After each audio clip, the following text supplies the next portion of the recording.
Hey, what's going on YouTube? Listen, I thought we would mix it up today and do something we haven't done in a while on this channel. Talk about Street Fighter V. Street Fighter V is not often known for being the most flashy fighting game or even the flashiest Street Fighter in this series. Oftentimes people complain about the lack of sauce in many of its combos and conversions and tech. But there is one player who I've looked to over the years who has continuously impressed me and shown me something new every single time I see them on the screen. And I wanted to highlight this player today and talk a bit about the very unique, and in fact maybe the most unique Street Fighter V player of all time, Takamura from Belgium. Takamura has consistently evolved his playstyle and his tech throughout the years of Street Fighter V and squeezing more and more juice out of this lemon, more than I ever thought possible.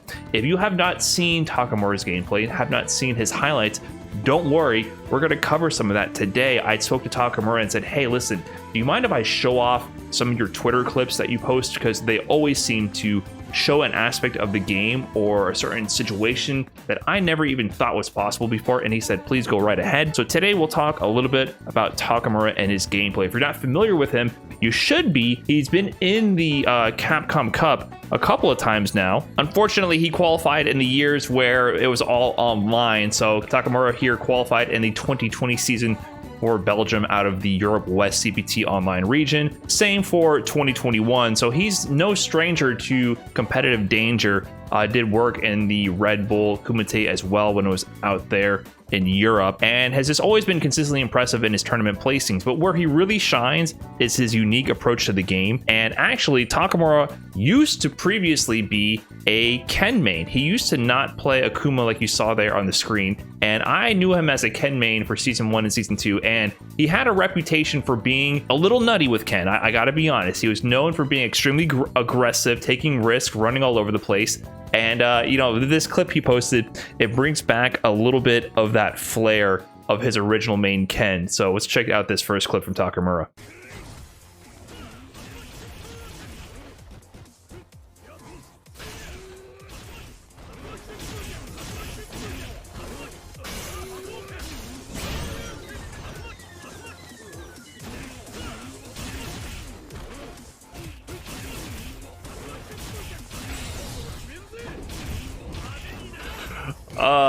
He ended it with the cross-up Tatsu set up just for the disrespect. That was unnecessary roughness. Unnecessary roughness at that point. You know, he's kind of showing off the Tatsu shenanigans, which I had not seen since like Street Fighter V Season 1.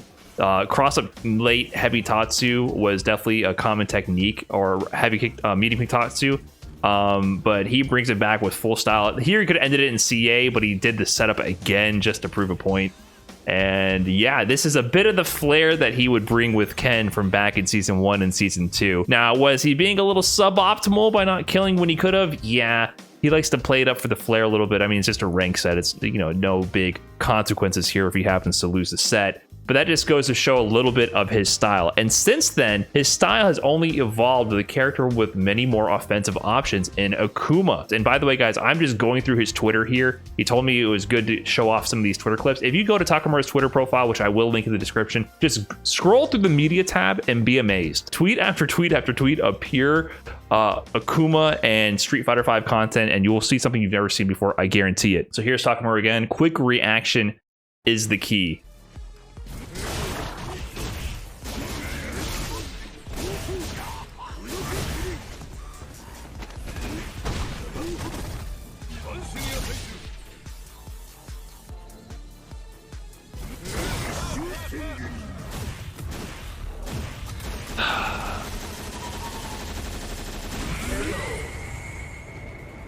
I love this clip because at first watch, you think that this is the clip here. This is Seth using V-Skill 2, which has this accelerating move that pretty much goes 3/4 screen. And from full screen away, you can do the command dash into the hands, which is a -2 ender, meaning that Seth can approach with that. And if the opponent blocks it, they're safe, right? The first thing I saw immediately was I had no idea that I could react to the dash with a move and then trade combo to punish it. So I immediately was like, wow, that is so smart and something that I should add to my repertoire here, and steal that immediately with your own character. Figure out what you can do to trade with that to get a combo. That's amazing situational awareness and very creative. But then you notice the clip keeps going, and then you see the reaction parry into Demon. And let me say that the theme of finding creative ways to land Demon, it will return. It will return in this video. So if you're interested in Akuma Demons, stay tuned. Akuma new anti-airs combo. Let's check it out.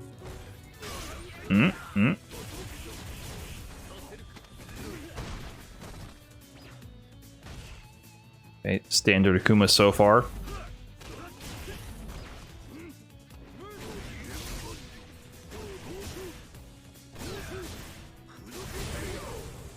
Subtle, this one. Subtle. But I've never seen this juggle before, ever.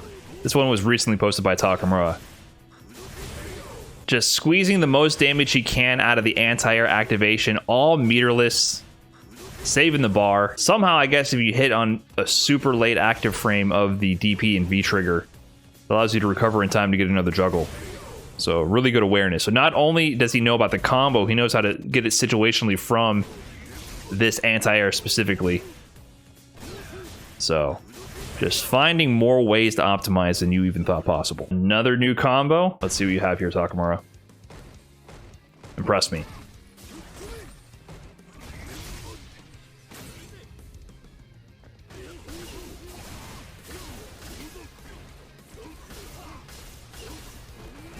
Oh my god. This one's a bit old, and oh, I love the ending flare too. The ending flare is so good, just immediately ending the combo short by going into DP for maximum meter build. So this activation combo, I don't know if this is like an optimal combo to do, but it sets up this situation where you can do jump back air fireball to keep them pinned down. And then the awareness, once he gets hit by the jump back air fireball out of the air, to convert that once again with the jump forward air fireball, so he can react if it was on hit or block, and then convert if they jump away in the air.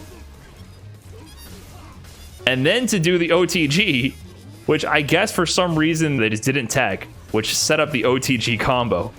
So all of this was just so bizarre, because if you had actually teched there on the ground, you would not have gotten hit by that towards Fierce. And then on top of that, he gets a hit by the towards Fierce mix up into the medium to DP link for maximum meter build. It was just so much flair, so fast, so many things happening in this sequence. This setup I love. It's so sick to see. He gets safe pressure, because if they block the air fireball on the ground here, he could definitely approach safely, or it sets up a safe jump here, right? So he only has to do the air fireball extension here because he saw them getting hit out of the air. He could have done this into like empty pressure if he wanted to instead. So sick. Such a sick sequence here. One of my favorites by far. All right, you have to think twice before activating on Akuma. Why is that? Let's see.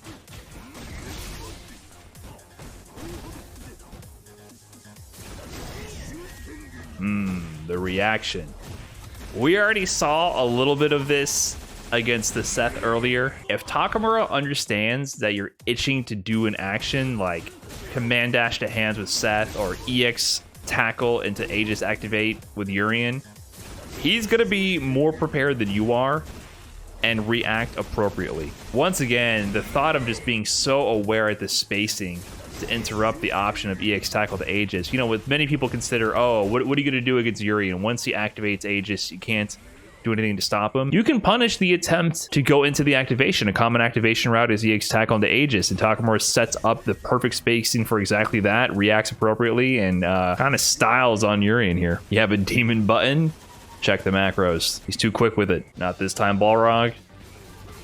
Why not? Problem X with the Rog here.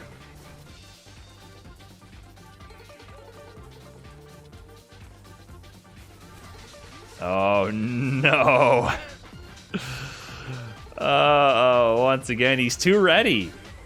He's too ready. I think I had to have a word with Problem X after this combo, though. If Problem X had ended this in kick rekkas, which do more damage than the punches, he might have been able to kill with super. But the interesting thing about this is not just the reaction. You can't really react to EX dash straight at its fastest startup because it's only 9 frame startup.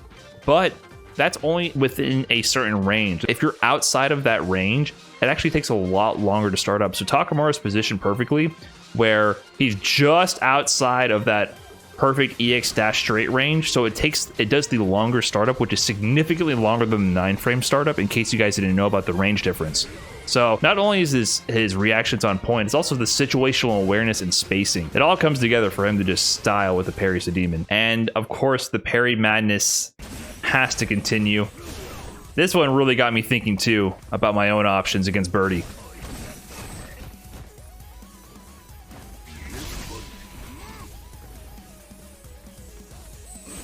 So Birdie's in V-Trigger 2. Any button confirm could lead to damage, but instead it leads to the demon. So if you don't know about Birdie's V-Trigger 2, it gives him a chain extension which he can use to hit confirm from normals to get big damage, or he can use it to make things that are typically unsafe on block safe. In this situation, they're playing the footsie battle. Birdie feels like maybe he can get one by him. Like he does walk up Bullhorn, for example, makes it safe for the chain. Normally that's unsafe on block. And here as well, he goes for the sweep, which is unsafe on block, but he makes it safe with the chain. But if there's a gap, there's a way. There's a slight gap in that block string, which Takamura snipes with the parry straight into the demon. That got me thinking, man, like there's stuff I could do with my characters. I don't have a parry or a demon, but for example, if I block Birdie sweep in this situation, I can do CA. CA would be a guaranteed punish to beat both options, for example. So he just really gets you thinking about things that you did not consider options previously. That's why I love watching Takamura play. Every time I watch him, it gets the gears turning in my own head, and I'm inspired to think about situations in a new way. Quick reaction is key. You do be having the quick reactions. Oh.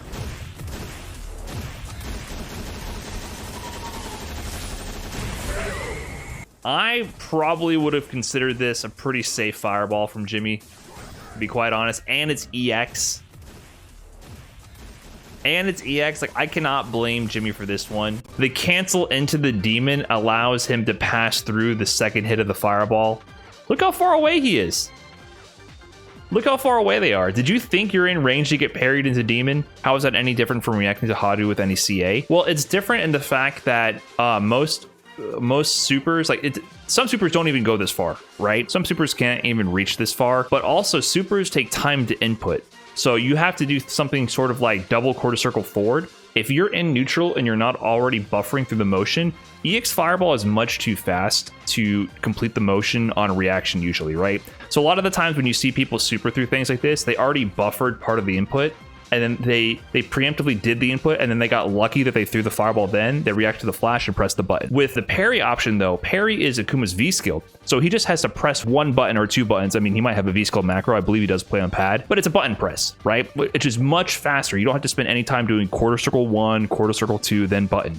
So it's significantly faster to just press one button. So that gives him options to react super to more things because he can parry very quickly on reaction very easily and then execute the super input right after. It's much more difficult or almost impossible to see the EX Fireball and then on reaction input the full super. Pretty much impossible. But it is possible to see the EX Fireball, press one button, then do super. So hint, hint, Street Fighter 6 modern controls. Stuff like this with modern controls, I can't do a Street Fighter 5 video without talking about Street Fighter 6. I feel like we're going to see a lot more on reaction supers with modern controls, single button supers. All right, back to Street Fighter 5. Sorry, getting ahead of myself here.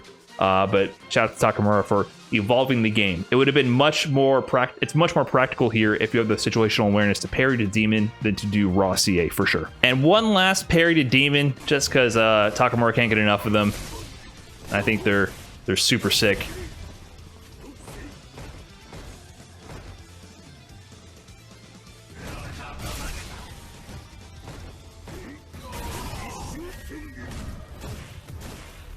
That's got to be demoralizing if you play Kage.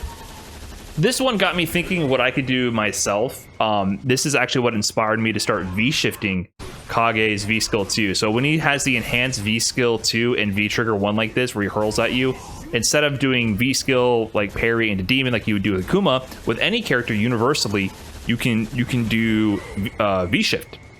So you can take this inspiration from Takamura here and apply it to your own character. Do V-shift in that instance. If you have the awareness for it and you're looking out for it and you think they're going to go for it, try V-shift and you get a full combo punish with any character, really. That said, sometimes everyone's luck runs out, even for the parry Demon Master.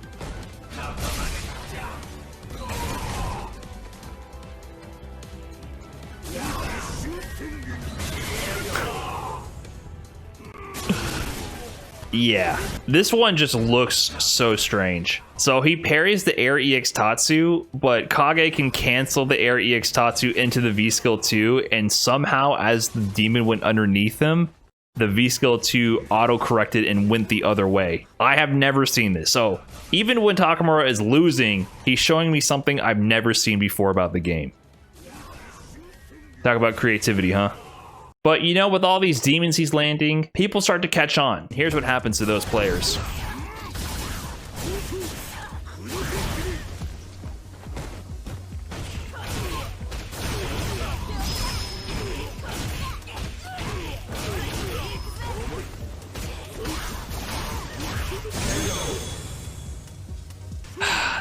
Takamura in the V trigger, he had access to the wake up demon. If you guys don't understand how demon works, well, first of all, let's slow down here. Look at this parry. That was ridiculous. Amazing. But the way demon works is it's a 0 frame command grab. If you're next to Akuma and he wakes up and demon's there, if you're not in the air or already in something invincible, you're getting grabbed. So this situation right here, when she approached on the knockdown, just like with Zangief with his super, it's very common to just wake up with demon or wake up with a command grab super that 0 frames will catch you no matter what. So to bait that, if you approach, you need to be in the air if you want to survive. Takamura knows he has a reputation for being a fiend for the demon, and he knows that you know that. And that's where the mind games begin.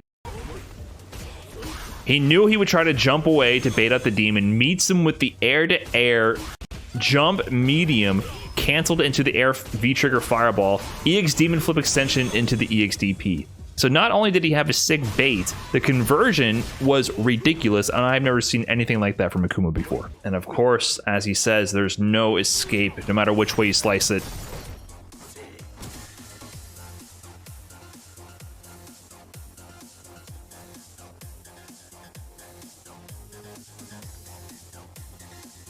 The 10 standoff here. All right.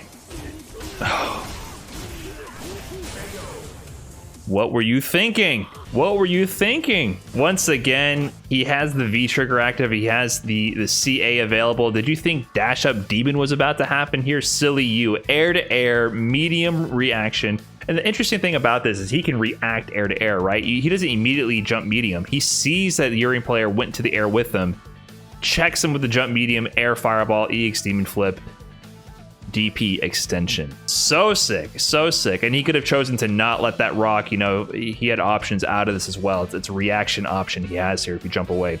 If you backdash as well, he can go for a regular jump in. So it looks so cool. It just speaks to the mind games and the awareness and the conversions and just the creativity that a player like Takamura has brought to the game, which you don't really see too often in Street Fighter V. And that's all I had to show for you today, guys. Now, Takamura, all his social media links will be in the description of this video. I want to say big thanks to Takamura again for allowing me to go through his Twitter clips and highlight them for you guys. If you are interested, please check out his Twitter. Just go to the media tab and scroll through. There's a lot more clips I didn't show here. He just constantly posts banger after banger of Street Fighter V content, and I'm always super impressed with what he does. If you guys enjoyed the video, please be sure to like, comment, subscribe, all that good stuff. It always helps the channel grow, and I'll see you guys in the next video. Peace.